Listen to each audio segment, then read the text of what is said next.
Education, especially my views on education. It's a huge subject, complicated subject. Uh, where to begin?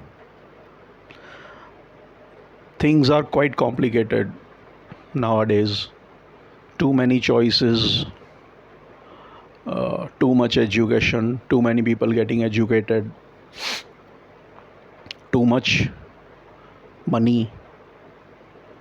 It's pricey, very expensive, confusion, and it has given rise to an economy by itself. I call it the educational economy. I mean, a college produces MBAs, and those MBAs not finding jobs in industry join the college as professors without any experience and produce more MBAs. So it is a cycle. Engineers not getting jobs in industry join colleges as engineers without any work experience.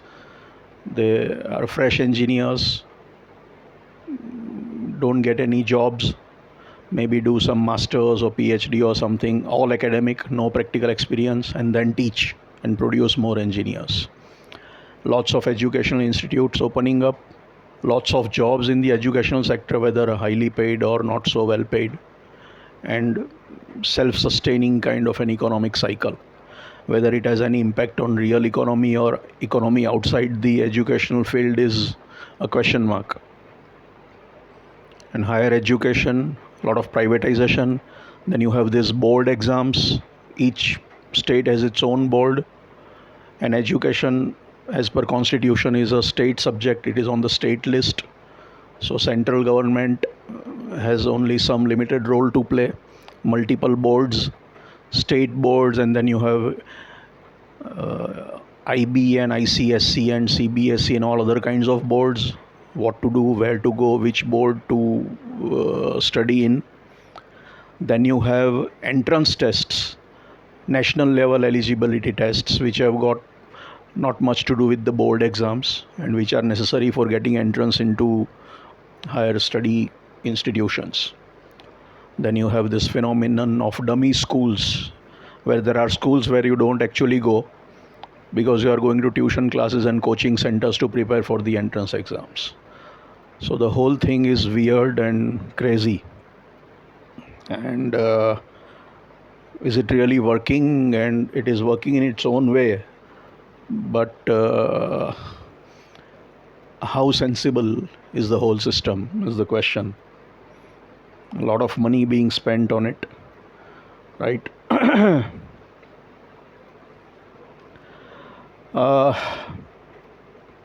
And people have somehow in India bought into this whole idea of education as if it is a panacea.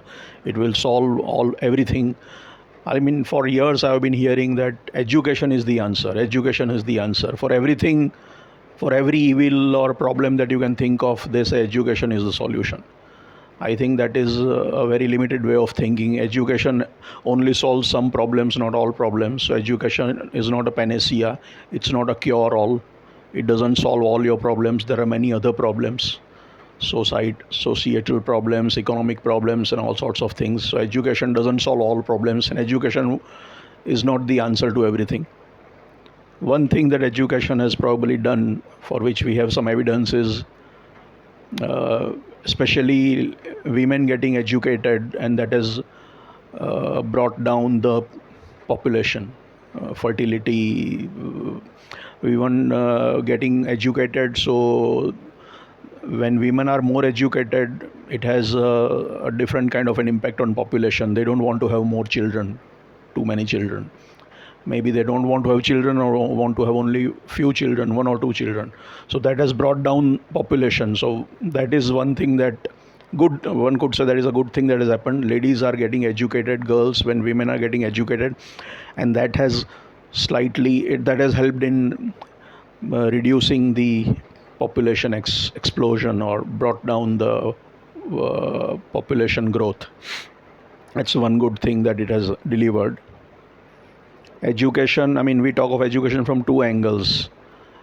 From education being useful to you in terms of career and all that, and education also making you a well-rounded citizen, making you a better person with better values and all that.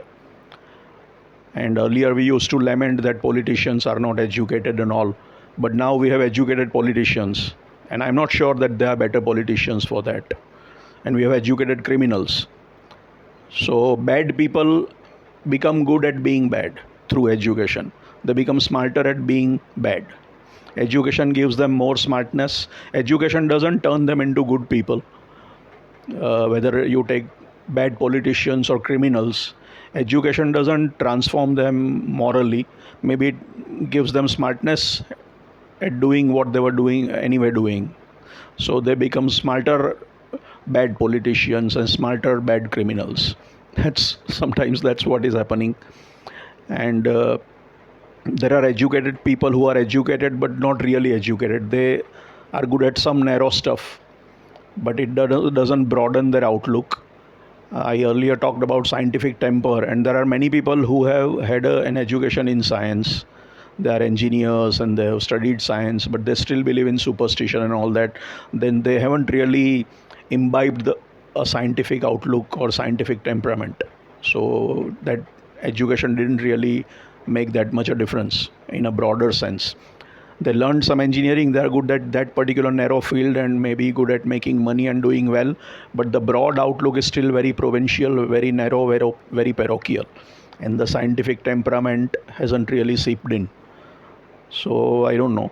And there are, of course, examples where less educated people have done fantastic jobs. College dropouts, famous examples, Steve Jobs and Jeff Bezos and all. Not fantastic degrees, but done phenomenally well. So there are issues with education. The other thing is everybody wants to get educated, and everybody is looking for higher education, and especially looking for white collar office work, where they have to work in an office, sit on a computer, maybe in an AC office. And the more educated you are, your willingness to do other things goes down. Maybe the society needs more plumbers and electricians and skilled tradespeople and skilled craftsmen and skilled artisans and all that. And that's what even career wise it might make more sense. But you become an engineer and you want to sit in an office and work on a computer. You don't want to do electrician stuff or plumbing stuff or carpentry stuff. Maybe the carpentry stuff would fetch you more money in a big city, but you are educated, so that is infra dig for you. You don't want to do that. So education kind of makes you look at those things, look askance at those things. You don't really want to do those kinds of things, and that is basically what maybe the economy needs and the society needs. We need more skilled technicians. But we are producing these high education degree holders, and they don't want to do those kinds of things. They just want to sit in an AC office and work on a computer, maybe, or a laptop, or a phone, or whatever. And many people do want to do this. So there is a mismatch here. So that's a problem. Does it help society that everybody is getting higher education? Because the willingness to do other things goes down with the society or the economy needs. And these could be good career options, these vocational things. These could be good vocations. It could fetch you more money than sitting in an office, maybe. You could be a small businessman also and make more money than you may if you get a good job, or even if you don't get a job. I mean, it doesn't really work if maybe you don't get a job also, even after getting those engineering and all those kinds of degrees or MBA and all that. Because everybody's educated, they don't want to look at that kind of stuff where you have skills based, vocational based stuff. So that is another problem. Your desire to do those kinds of things goes down.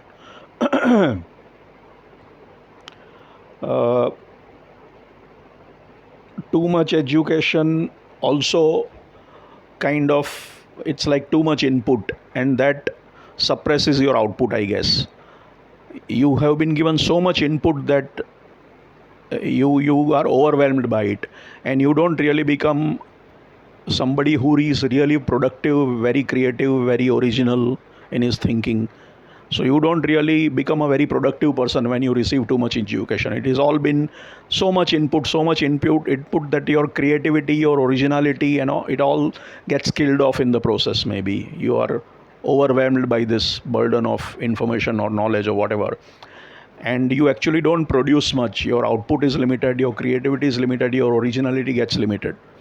So that is also maybe something that education could, one of the effects of education could be there. Maybe we have too many years of too much useless teaching. I mean, how did we decide that these many years of schooling and college are necessary? I mean, somebody decides that these many years, and 12 and 16 and 18 and 20 years of education is necessary. Graduation, higher graduation, post graduation, doctorate, and all that. And who decided that? And what works in real life? Do the economy people, do the real life people, and the educationists sit together and devise a course? Doesn't happen that often. Industry people, education people sitting down and saying, let us have this kind of a course because industry needs this for employment and all, doesn't really happen. Somebody makes these courses, and we have years upon years of input, and we are simply shut up in those classroom walls for years. And that too when we are very young, very energetic, very restless. We are at our peak. You get educated when you're young. When you are a child and then you are a young man, you have your hormones and you have your physical this thing at your peak, and you are shut down in a classroom, shut up in the four walls of classroom, just passively sitting there and supposedly imbibing, absorbing knowledge. Very passive, not very active, right? So this doesn't make sense to me. And years upon years of doing this, when maybe you would be doing something else, you would want to do something else. So that also is something that sounds a bit crazy to me, the whole model.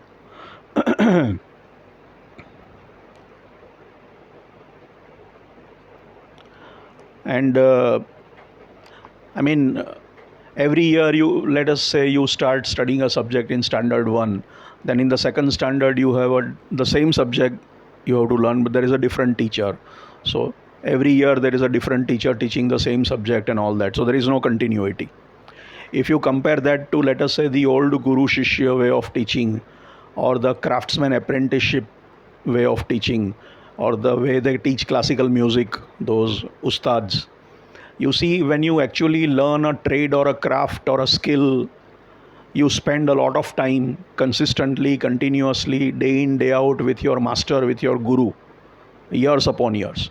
You want to learn archery, you go to the ashram, you spend time with your guru, 3-4 years, and every day you are staying with the guru, and then you pick up some archery skills or music or something like that, or any useful trade or craft or something like that, whether it is carpentry or something. That's how people used to work earlier. The apprentice would work with a master craftsman or craftsman, maybe spend 2, 3, 4 years and pick up a useful skill. So there would be a long interaction, continuous interaction between the student and the same teacher. Here, every year you have a different teacher. Maybe the subject is the same. You are studying history, but first year history teacher is different from the second year history teacher. So there is no continuity, right? So I think that is also different from the model where one guru, one teacher spent several years teaching one particular subject, and that's how you picked up that subject really well. That's how it happened. And we don't do it that way now, for whatever the reason may be. So that is a thing that I find a bit suboptimal.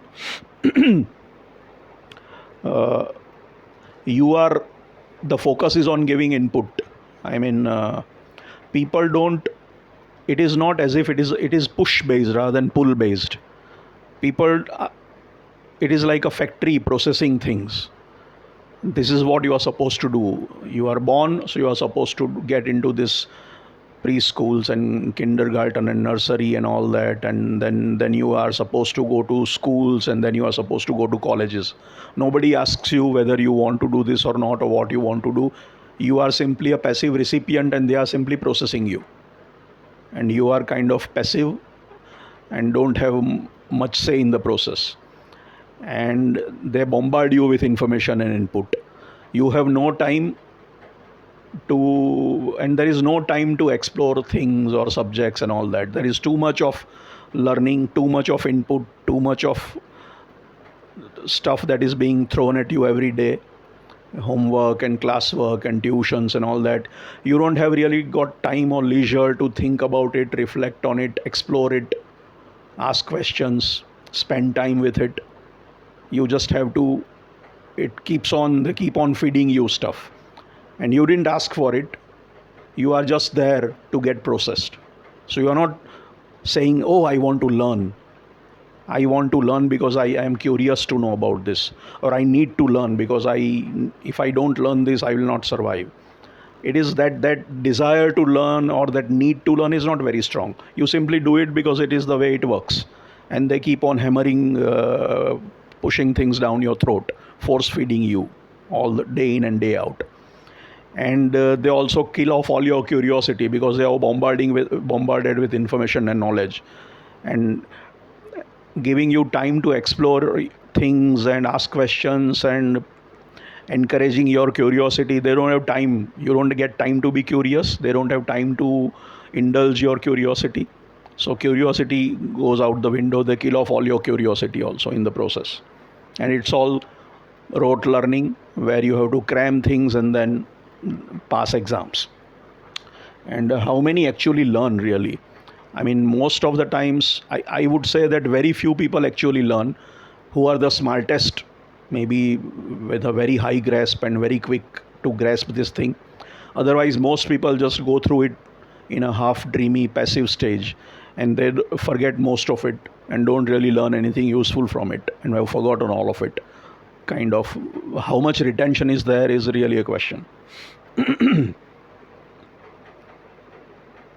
So you are not allowed to learn at your own pace and develop your curiosity and all that to ask questions. Plus, there is a lot of focus, of course, here on theory rather than practice and experiments. I mean, even in sports, I remember that we used to cram stuff about, if we are taught about badminton, then you have to learn the theory about badminton and the size of the badminton court. And I don't remember playing badminton or playing football that much rather than learning about the dimensions of the football field.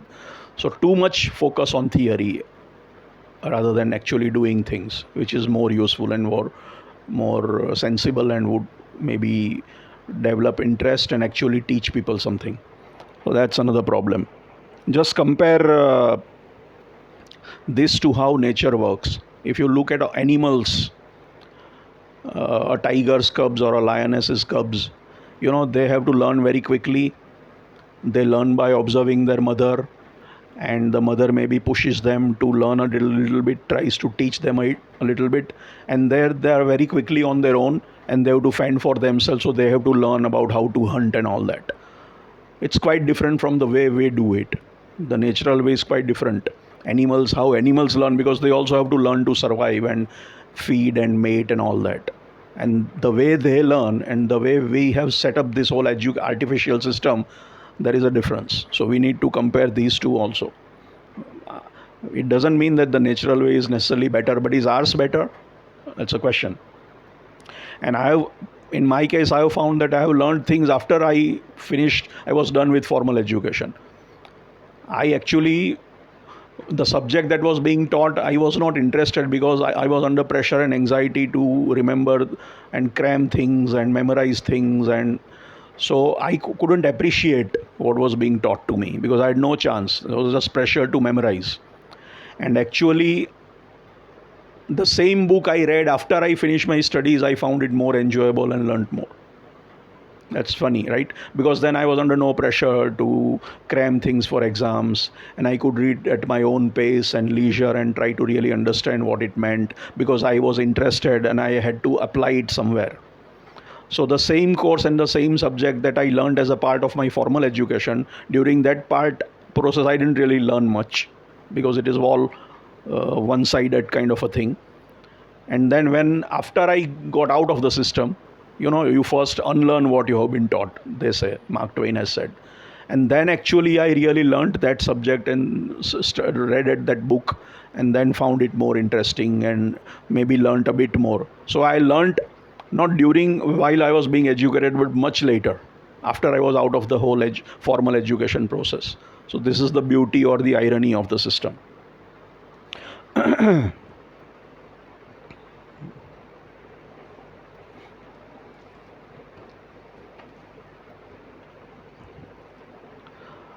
uh,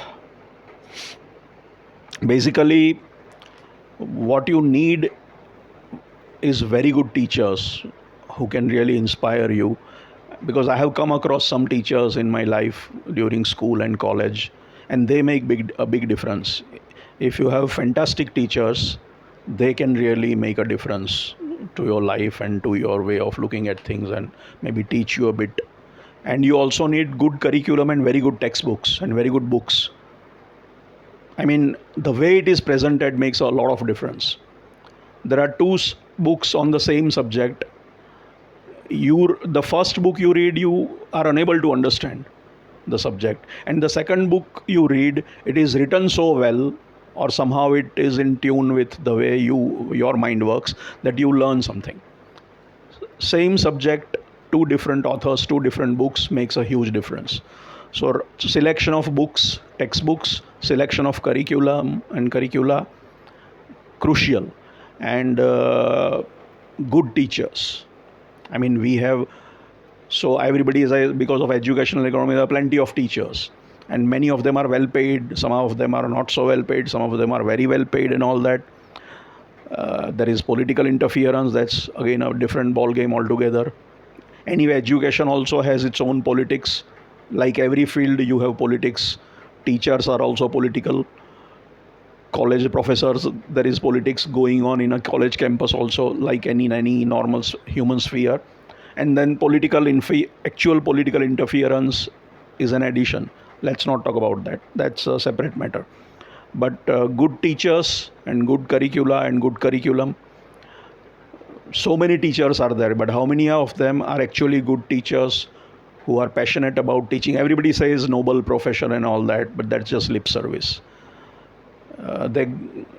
Everybody gets into it because there is a growing field. Education, people are paying money to get educated. Indians are crazy about education. Indians will take loans to educate their children, whether it works out or not, whether the economics of it makes sense or not. So all sorts of people have got into education, calling it a noble profession. Everybody is not noble, and a lot of money is spent, a lot of education going on, but quality is a question mark. So good teachers, there are plenty of teachers, but how many are doing it because they enjoy it, because they are passionate about it, because they keep themselves abreast of whatever is happening in the field? It's not all outdated and all that. Most of the times this stuff is pretty much outdated, the syllabi and the curricula and all that. So it depends on the teacher that he or she updates herself, is interested in the subject, engages with the students. So very few are actually able to do that. So you need very good teachers. That's a big issue. And all are not like that. It's not only about money, it's about interest and passion and aptitude and stuff like that also. Everybody is not in it for money. There are good teachers.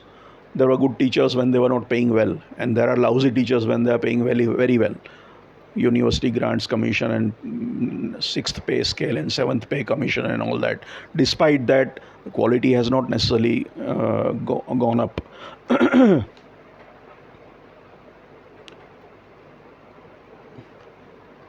And the other thing is, generally we don't really have a good alignment about a student, his interests and his aptitude, and what you are actually teaching him. I mean, things have to be aligned. I should be interested in what I'm learning and I should have an aptitude for it. And then you give me that. Maybe my interest lies in some other direction. Maybe I'm good at something else, but it doesn't interest me. It is not necessarily that I'm good at something means I'm interested in something, or I'm interested in something means I'm good at something. Ideally, their interest and aptitude should be aligned, which may not be the case. And then, if you have interest and aptitude in the same line, then the education, you should receive education in the same area, but maybe you receive education in some different area because of the fashion, the trend, preconceived notions. It is about, everybody is at fault here. The system, overall system, industry, government, trends, uh, fashion, parents, students, everybody copying. Oh, everybody says, oh, this is the in thing, so let us learn this, whether it makes any economic sense or not. Or maybe it will make sense someday, not now. Or maybe it used to make sense earlier. So there is a lot of lead lag thing going on. What made sense years ago, you are learning now. Or you are learning now what will make sense not now, but maybe 10 years later. So what is the point of doing it now? So timing is also off. They are off their timing game. So these are some of the issues that one really needs to look at if one wants to improve upon the state of education overall in this country.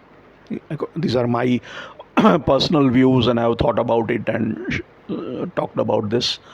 And I believe the government has come out with this NEP, new education policy. Now, I have not really studied it, and I don't know, maybe it does address a little bit of it or some of it, all of it. I'm not sure if it can address all of it.